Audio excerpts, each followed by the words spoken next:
Hey everyone, Livy here, back with another video, and today I have a very exciting VR to do. This is called tarotmychart, and it was created by NiamhWitch. This is actually a tag I've been meaning to do for a little while, but I was kind of waiting for certain decks to come into my collection, and then I was also rethinking some decks, and it was a whole thing. And also just because, so to backtrack a little bit, for those who don't know, tarotmychart is a tag that Niamh created that is based on your specific like natal chart. And what I mean by natal chart, you know, I'm talking about like astrology. I'll be honest. Ooh, sorry, my throat's been a little weird. I'll be honest. I'm not an expert in understanding my own charts. There's still a lot to it I'm trying to figure out. But based on what I know so far, these are the choices I'm going to give. And yeah, I was going to add something else and then I just kind of paused. By the way, for this tag, it's specifically supposed to be tarot decks, so I specifically just did tarot. I did not add any oracle into the mix because I feel like that would have changed some of the answers here. But yeah, we're going to go through my chart and see which decks align to which parts of my chart, starting, of course, with sun sign, and then we're going to end all the way in Pluto. And this will be interesting. I hope you all enjoy. And if you disagree with me, you can disagree with me. I really don't understand much about astrology, so I'm trying to unpack my own chart. The most I know of astrology was when I was a child, and I was obsessed with like surface level astrology stuff. So what I say by that is like basically understanding people's sun signs, but since then, of course, there's more to it. And yeah, anyways, not important. Let's get into it. So my chart. For those who are curious, my chart is kind of interesting because I have quite a bit of repeaters. And when I say repeaters, I mean like I have a lot of specific signs that pop up at least twice. And then with that too, I just have a lot of, those who know more about astrology can tell me, but I have more fixed signs in my chart than like anything. And then elementally, I'm pretty even, but I guess because my first 3 or 4 are like fire and water, I guess that's considered the most of my chart. But anyways, let's just get into it with the decks. For those who don't already know, because I've talked about it on my channel, my sun is in Leo, and that is kind of, I don't know, okay, that's always kind of funny to me because... Well, actually, 2 areas in this chart are going to be really funny in a second. But Sun in Leo has always been kind of funny to me because if you meet me in person, I feel like I don't give off Leo vibes at all. I can be very shy and introverted, and I won't really say very much. But if I have to think about the ways that Leo shows up in me, like how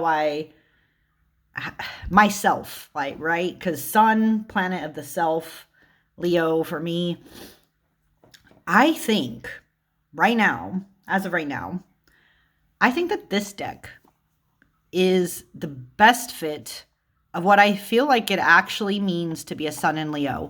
And I'm going to say what it actually means because you're going to see something in a second with my rising or ascendant sign. But this is what this deck is what I think it actually feels like to be a Leo. This is the Lilfur Tarot. This is the gold edition. And I love this deck. Ever since I got this deck, I kind of have not been able to shut up about it. Here's the gold. Leos, for those, that's always a stereotype, but they're always like, oh, Leos love gold. And funny enough, though, I do. That is one of the few things. I don't think, how do I explain this? Some of the things that bother me about being a sun in Leo is that means that people always expect you to be like bold and confident and me. And the weird thing about that is that no Leos I actually know in real life are like that at all. So I don't know where that weird stereotype even comes from. I really don't, right? I really don't. And so I had to think of like what it actually feels like to be a Leo. And the reason why I say this deck is because, in my opinion, this deck feels two things to me. It feels very fiery. And this deck also feels very like air for some reason, which kind of aligns, I think, more with my personality. But the reason why this feels like what it actually feels like to be Leo, because there is a side of us that is very warm, can be fiery. I've seen a lot of Leos who do have that like fiery side in some way, shape, or form. But Leos, like real sun and Leos, in my opinion, are not, they don't necessarily seek out attention. Like that's the weirdest, like, again, that's like kind of the weirdest stereotype that's always been attached to Leos. I've never seen them really seek out attention, but they do have this interesting warmth to them that I do think that people gravitate towards. And I think that is also kind of represented in this deck. This deck is also just quirky and funny. And I feel like those that I know that are like, again, Leo suns, sometimes you do exude this, like this just weird, I don't know how to explain it. It's kind of like more, how do I say this? Like more weird and kind of dorky than people realize. Like there's this awkward side, but there's this fun side. But there's also this side that can get very moody. And you know what did it for me? It's actually this card. This card made me think, this is what it means to be a Leo sun. Obviously, this is a strength card, and this is a card associated with Leo. But in this deck, what I find so interesting in the Loafer is that, as you can see, you are the lion, and you have to be gentle with things that are living, right? Flowers and everything else. You have the power to be one way or the other, and that's inside of you. It's not two separate entities fighting for control. You know what I mean? And for that, this is what felt like this was a Leo deck for me. It just gives, it understands like that it's actually up to you, you know? And for that reason, I don't know why, but this actually this feels more accurate to the Leo experience than like anything else to me. So yeah, Leo sun, that's what I have. But the next thing that some are going to find very interesting, maybe, I don't know. I've talked about this before too. My moon, so sun is in Leo, but my moon is in Scorpio. So yes, I'm very fiery and very watery at the same time, and that's very fucking confusing in some ways. But when I think about what deck is, to me, my moon in Scorpio, the only deck I could think about that really understands that vibe is this deck. And you guys should not be shocked at all. This is the Raven's Prophecy Tarot. And this deck feels specifically, and how do I put this? I wouldn't say this deck is specifically a Scorpio deck. This is definitely a Scorpio moon when you have a Leo sun kind of deck. And the reason why I specifically pinpoint it in that way is that if I have to think about the energy that this deck embodies, I would say it is very both fiery and watery. And that's what I mean about it being very, very, very specifically a Leo moon, Leo sun, Scorpio moon deck. This deck reaches into that, like, part of my soul, I'll admit, that can be very, it can be moody, can be kind of darker, has a lot of depth and mystery, because I don't always like to show certain parts of myself, right? And so for me, this deck kind of paints that picture of what it feels like to be in between and to have two elements intertwined. I don't want to go and wax poetics, but yeah, this is very much my Scorpio moon deck. And I also use this deck, interestingly enough, to do a lot of quote, quote, shadow work, I guess. Like when I was younger, like when I was doing tarot, when I first started, I was asking this deck very deep questions and got some very like fascinating answers at the time. And so this deck always sits in that realm where I can ask it the hardest of shit and it will always give me the answer I seek. So for that reason, this kind of fits in my emotional sphere for me. The Raven's Prophecy Tarot is my moon in Scorpio. Now here's where things get kind of contradictory. And this is why I personally think my chart is hilarious. Like I don't know I don't know how it really fits me, you know. But remember how I talked about not really thinking I was a Leo? Well, funny enough, my rising or ascendant, I guess, my rising sign is also in Leo. So even though I don't think I am in any way, shape, or form a Leo, like if you actually know me, I don't know. My chart says, psych, bitch, guess what? You have more Leo in your chart. But this is the last Leo in my chart. I don't have Leo anywhere else in here. But yes, when I had to think about, okay, if Leo is my ascendant, there is some part of me, I guess, my outward appearance and how others perceive me that must follow some kind of Leo paradigm. What deck do I think gets very stereotypically put as Leo? You guys can probably think of a couple.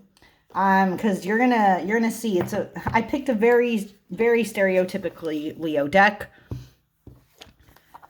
and that is the Lioness Oracle Tarot. For those who don't know, this deck was created by Alejandra Leon. She specifically created this deck to be very Leo-like, because I think it was inspired by her dad, if I'm not wrong. And I think her dad was also a Leo. But anyways, this is a deck. It is fat. It is big. It is something. But this deck, the reason why I chose this as my ascendant is because every time people talk about a Leo deck, right? Even on Tarot too, by the way, I'm just in general, because I've seen other people do tags very similar to this. The first deck that people usually say, oh, this deck is so Leo. It's so Leo. Yes, this is a Leo deck. Is always this one. And even other Leos I see on TarotTube are like, well, I bought this deck because I thought it had very Leo energy. And you know what? Like, I kind of did thinking that. But at the same time, it's just a very, how do I put this? This deck paints Leos, I think, in a way that's kind of just a stereotypical thought of what someone who is a Leo would be. So if I have an ascendant in that, I thought this was the best way to show it. And what's interesting too for me, why this deck does resonate despite that, like despite being seen as very stereotypical, is that for those who don't know, my family, my last name was supposed to be something else originally, but my last name is Rose, and roses pop up a lot in my life. They have been symbols in my life. The Leo energy in this deck, the kind of Art Nouveau-ish, not Art Nouveau, but like it gets like very artsy in some places with the collage, the spacey themes. There is a part of me that does resonate with this, but I think it's on that very shallow surface level that like other people would see, and what I think most people, when they think of their rising, would see too. Is like there's some part of me that maybe people do see as like spacey and weird and other, but also very warm and rosy and all that, because more people call me by my last name than they call me by my first name in real life, and part of that, of course, is because I work at a school. But this definitely feels like my rising. Right, this is Leo rising. This is what stereotypically people think about Leos. This is probably the energy. If people see me as a Leo, they probably just see the small sliver of what it means. Not to say that this is bad. It's just not, I don't think, the full depth of what it really means. Because like I said, more like the Lilith Tarot is what I really think being a Leo is. But nonetheless, this is still part of my chart that I have a rising in Leo.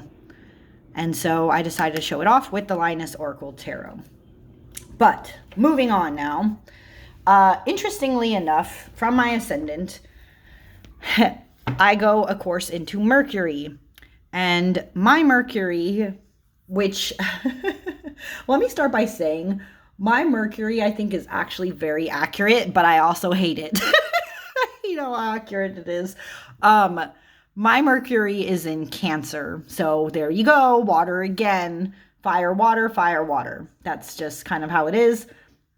And Mercury, as we know, basically is a planet of communication. And I had to think here, what I know of Cancers, I have family members who are too, but like, what I know of them is, yeah, they can be very watery, very emotional, very, they're kind, but they're also quiet. But there's still vast depths to emotion, right? Like how you see the world and such. So I had to think of how I communicate and feel, right? Emotionally and otherwise, like how I experience the world. And then from that, what felt very, Cancer-like to me. And interestingly, what I came up with was that the Dream Vision Tarot is my Cancer in Mercury deck. There's some part of me that resonates with this deck a lot. Okay. Oh, by the way, I have the second edition. That's why there's like these dark blue edges. There's something about this deck that feels very Cancer-like to me. There's just this deck is very watery to me. And it has this like emotional depth to it that some part of my brain, especially when I first got my hands on this deck, very much resonated with. There are things in here that you cannot reach. And I guess in some ways, Mercury and Cancer can be like that, very shy, hesitant, expressing thoughts, right? Being kind of reserved, but at the same time, if you bother to open them up, there is a whole world inside of there, right? And for me, that world inside is filled like this with color and depths, especially like this card that just, I don't know, to me, it just screams Cancer, And so for me, this is my Mercury and Cancer deck is this one. There's something about it that just desires the depthness that I know that can go with Cancers. So for that reason, this is that for me. That's my Mercury. Now, my Venus is kind of funny to me. By the way, so on the side of me, for those who don't know, and if you don't know this now, you can try to find it out. On Snapchat, you can do this thing where you can actually find your chart. Yeah, you actually can. You can just put in some information and it'll give you like little snippets about your chart. And because I don't know much about astrology, I'm going to go into it with mine. And so I have it on the side here. So if I want to make like notes, I'm going to say it. But anyways, my Venus, interestingly enough, is in Gemini, which I find kind of funny. I don't know why I find it funny, but it actually is accurate when I look at the description. So I will read a little bit of description. It says, I value friendliness, naturally curious, witty banter and cleverness are important to you, and you generally admire people who are bright, social, and inquisitive. Because you get along with many different types of people, you may like to keep relationships at a pleasant service level rather than go too deep. You enjoy weekend getaways, staying busy, and being on the go. And the funny thing is there's a lot to that actually does make sense. So when I had to think of a deck that was fun, kind of flirty, kind of like witty, but not to say that it always keeps things surface level, but it's just like it takes a little bit longer to open up. Oh, sorry. The deck that I thought about. Ta-da! My Practical Magic Tarot. This to me screams Gemini and Venus. It has this part of me that I think is very, how do I explain? It is flirty and fun and has this kind of Venus energy, but in almost this like teen angst way. Like there's that part of me that if I had been younger, I probably would have ate this deck up also then.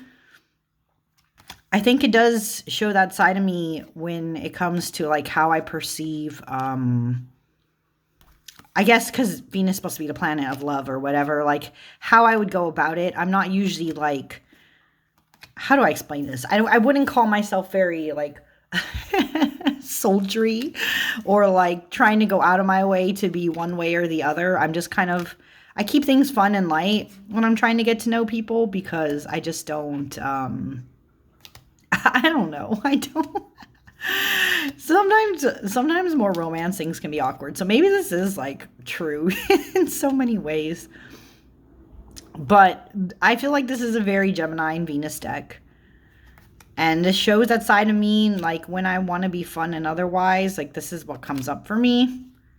So yeah, this just has the right vibes. And like these backs, these are very Gemini backs to me. I don't know. Maybe it's because there's like two parts to it. It just feels very Gemini and Venus, okay? So this is my Venus in Gemini. Now, if this was not funny and interestingly enough, my Mars, this is the part of my chart that I also find incredibly hilarious to me.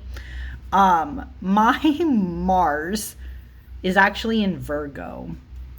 And I laugh at that because I don't think there's times where I can be very organized and focused, especially like this little Snapchat thing says. I get absorbed in tasks at hand, whether it's a research project, creative endeavor, or deadline at work. I can get observed and become highly in tune with things, especially when I got a good routine going. And that's just a part of me that's autistic, right? I can get very hyper-focused.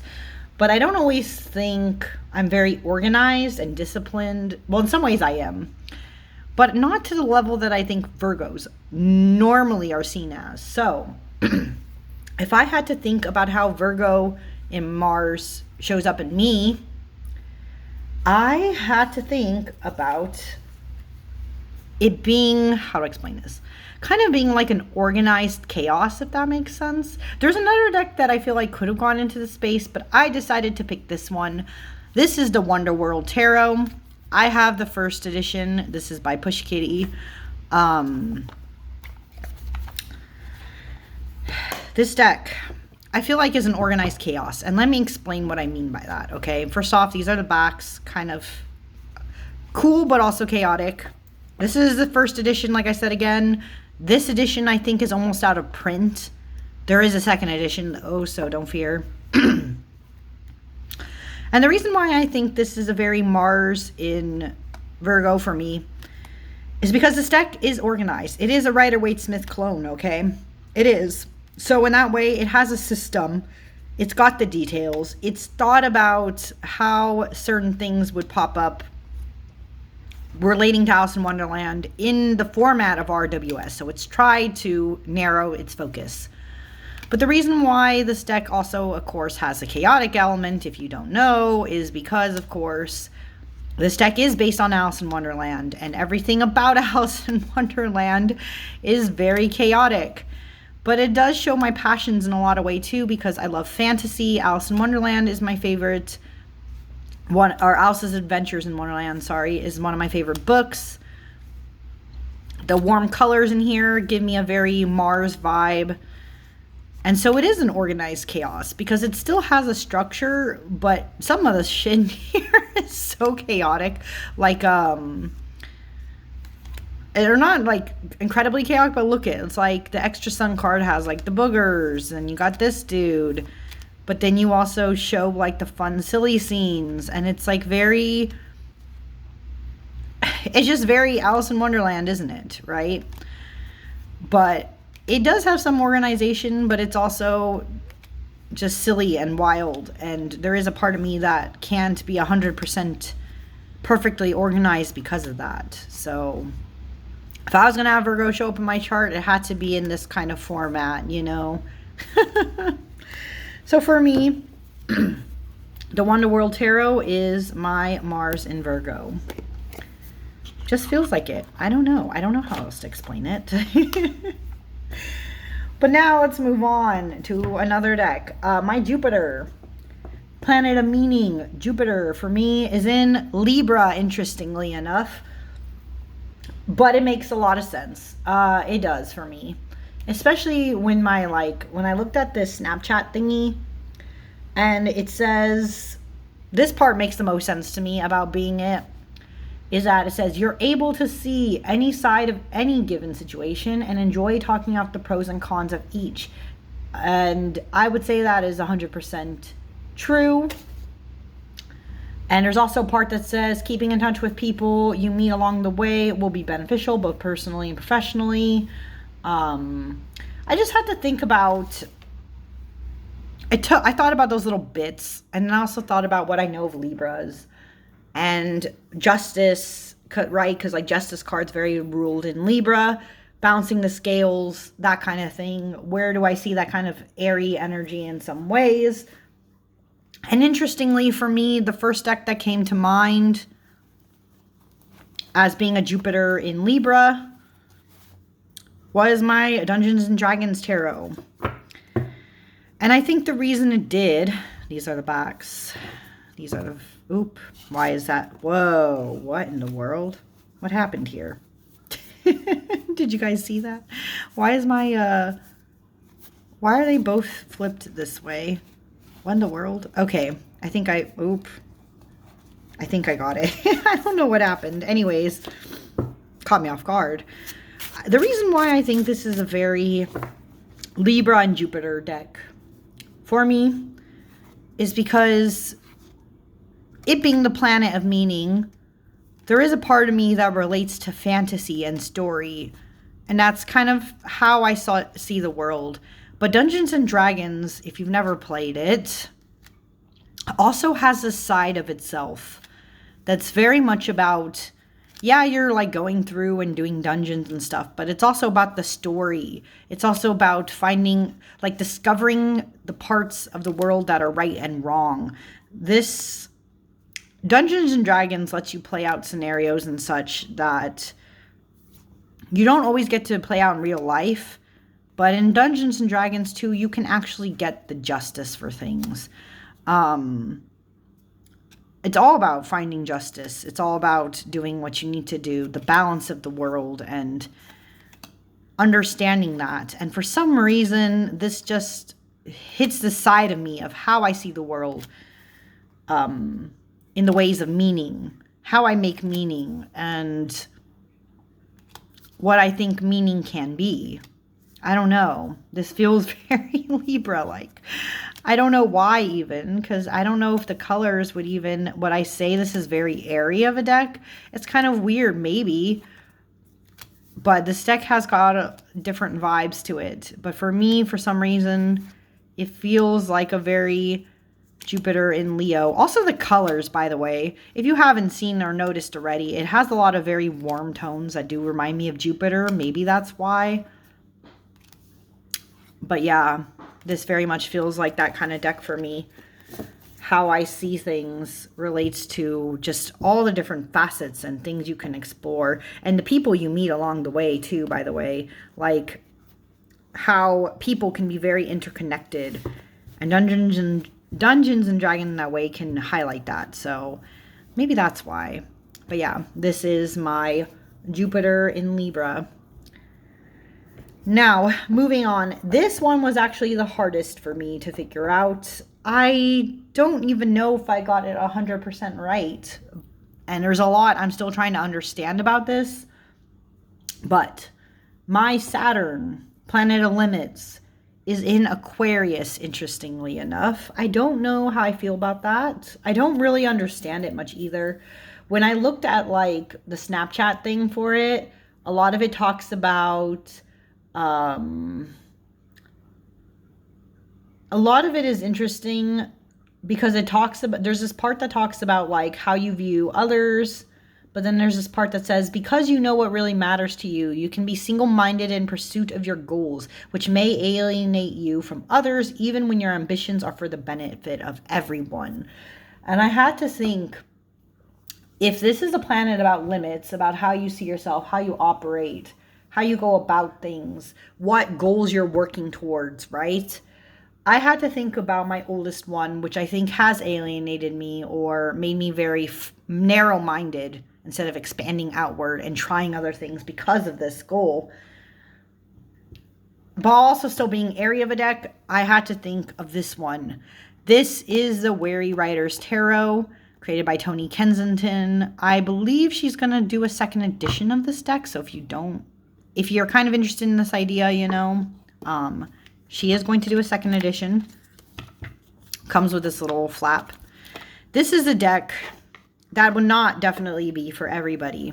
Okay, I'm just going to say that right now. It has these cool backs, though. The next great novel. This is a deck that is very specifically for writers, but specifically writers who tend to write more either short stories or novel-length pieces, okay? So in a limited way, this deck is unique, which I think a lot of Aquarius are, right? Unique. They go their own vibe. They do their own thing. But at the same time, it's very narrowly focused towards writers. The backs are like this, but every card looks like this, right? Very different. There's a prompt on the bottom for those who want to use it as a writing tool. And then this part breaks down the card for you. There's even a little picture, right? Like Ten of Flames says, sometimes you victoriously cross the finish line with your fists in the air. This isn't like that. Sure, you did the thing, but now you're burnt out, exhausted, and forgetting how to form sentences. Take a break before you continue on. You've earned it. Great messages, by the way. This deck is spot on in that way. But this is very much geared towards people who are in pursuit of one goal, which is to write, to finish the project, to get published. And sometimes writing can be alienating in that way because you never know who you can sometimes trust with your stories or find people who are interested enough, even though you've developed your craft so much, you're diving deep in, you're trying your best to do everything, you know? This can alienate you. But at the same time, this is exciting and different and something that you might want to keep trying to pursue anyways, you know? Because it's worth it to you and might be worth it to others one day, even if they might not know that yet, you know? And so for me, specifically for me as someone who writing, the ability to write is something that is a big part of my life. I think this fit the vibes of where my goals are going or how I plan things or what pursuit I go towards is this, right? And this deck is just so unique and different enough that I think it shows somewhat Aquarian energy too. The colors and everything. It is very a swords deck, by the way. So if it was going to be in the air suit somewhere, it makes sense to me that this is an Aquarius. So yeah, this is the Weary Writers Tarot. Very specific deck for people who like to write, want to finish their goals, want something to help them with that. I do recommend it for that. The cardstock is cool. Like, feels good. I like it. So, yeah. Anyways, that's this. Now, moving on. From my Saturn, I have my Uranus. And interesting, okay, I'm just going to say this now. My Uranus and my Neptune are both in Capricorn. Yes, both of them at the same time. I think that's how that goes, though, right? A lot of the times your Uranus and your Capricorn will overlap. Not Capricorn. Your Uranus and your Neptune will overlap, is what I understand, because they both move very slowly, is my understanding. So they're usually in the same place at the same time. Not to say that everybody's is, but that's my understanding. And Uranus, you know, is the planet of intuition. But funny enough for me, as I said, it's in Capricorn. So there's this part of me that is very intuitive. Very, very intuitive. But I like to also be very practical. I don't like to be woo-woo with people. And I'll admit that. I don't. There's this side of me.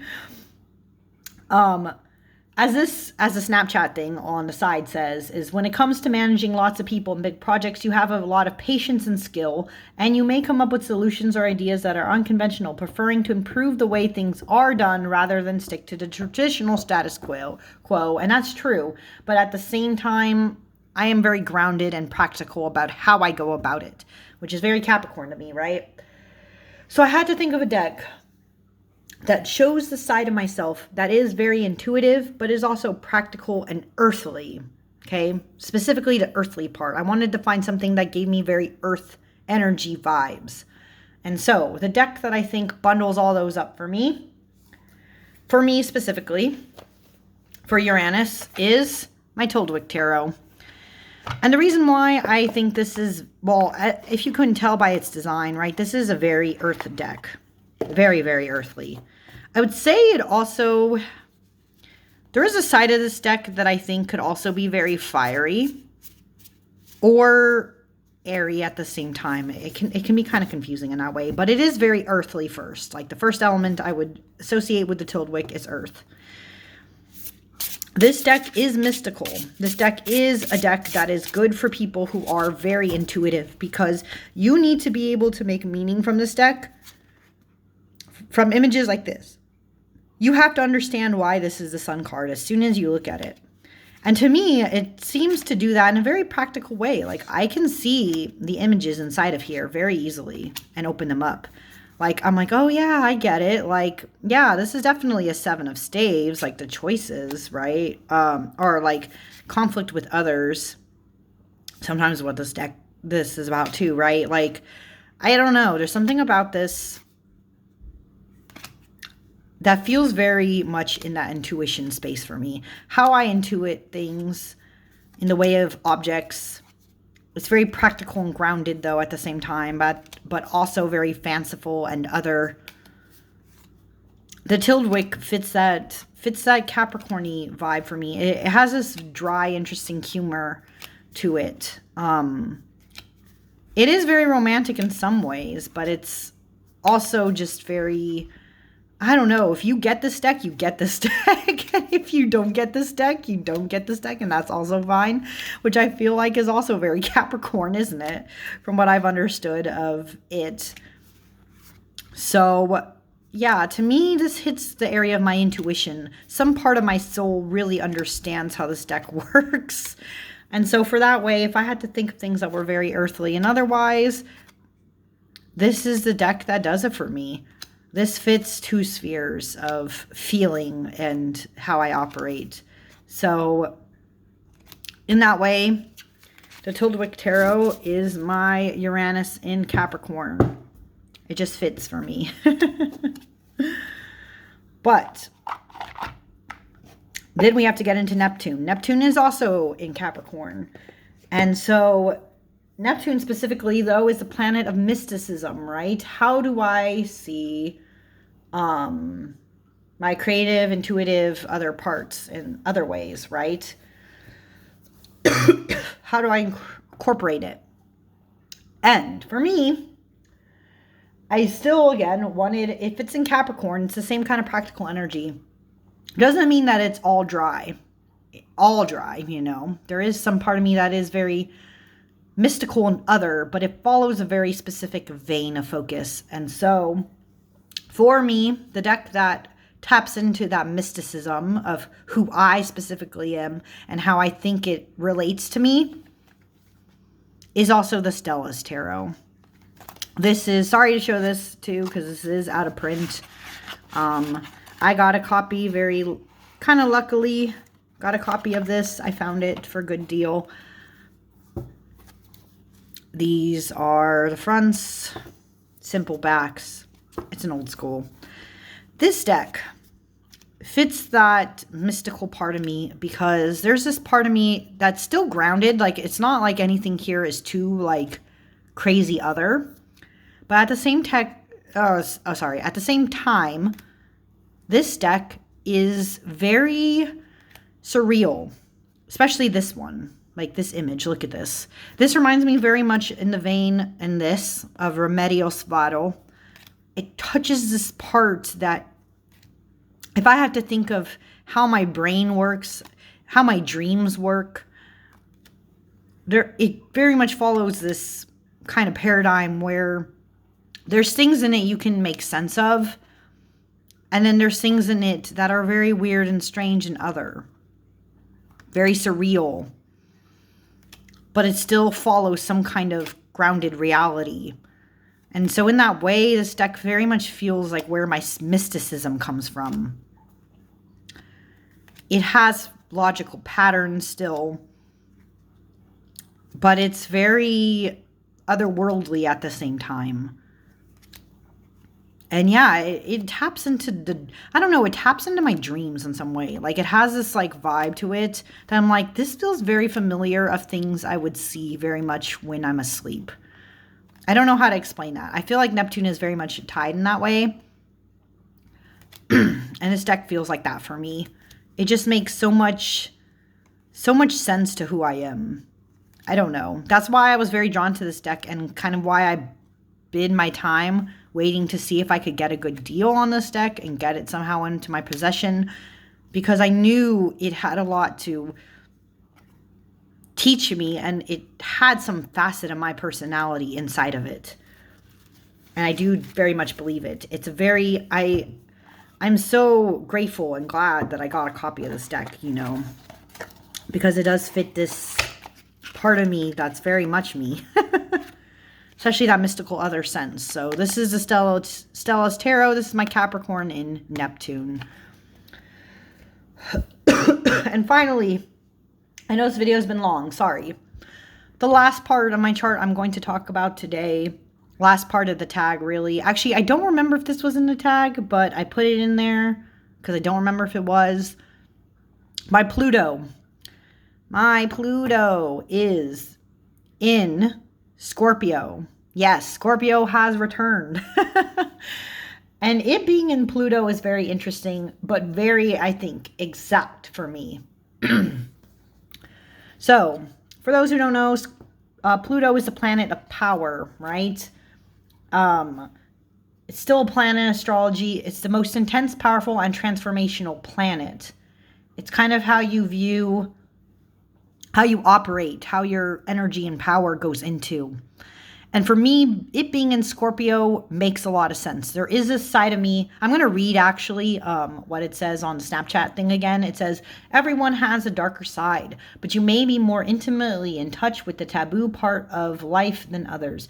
You have passionate desires, and your will to exercise power and control in your own life or in the world at large may seem overwhelming to others. When you feel powerless or frustrated, you may have a very strong reaction. Keeping track of your emotions and taking ownership of them rather than projecting them onto others will help you feel more grounded. So that just gave me a little note for the bottom. But the first part is the most powerful and makes the most sense for me, being in Scorpio, right?